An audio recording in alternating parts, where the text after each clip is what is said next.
എന്റെ എല്ലാ കൂട്ടുകാർക്കും നല്ലൊരു ദിനം കൂടി ആശംസിക്കുന്നു. നമുക്ക് നമ്മുടെ മണികണ്ഠനെ ഒന്ന് കണ്ടുവന്നാലോ? അവനൊരു ഗജവീരനാണ്. തലയെടുപ്പും ആകാര ഭംഗിക്കൊണ്ടും മുന്നിൽ തന്നെയാണ് ഈ മണികണ്ഠൻ. അവന്റെ ഓരോ ചെറിയ വരകൾ പോലും സസൂക്ഷ്മമായിട്ടാണ് നിർമ്മിക്കപ്പെട്ടിരിക്കുന്നത്.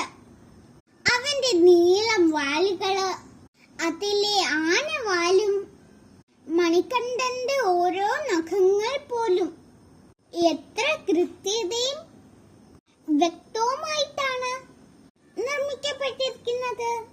മുറംപോലെയുള്ള അവൻ മണികണ്ഠന്റെ ചെവിയും കരയിലെ ഏറ്റവും വലിയ ജീവിയാണ് നമ്മുടെ ആന.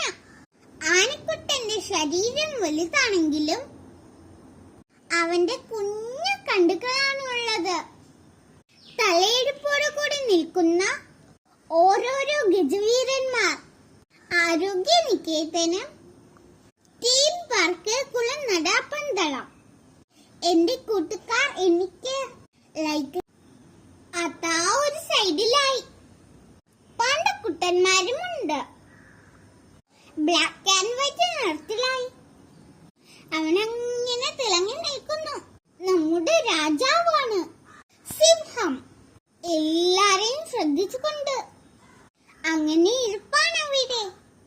എല്ലാവരുടെയും നേതാവല്ലേ, കാര്യങ്ങളൊക്കെ ശ്രദ്ധിക്കണമല്ലോ. അതുകൊണ്ടാണ് സിംഹകുട്ടൻ കാട്ടിലെ രാജാവായത്.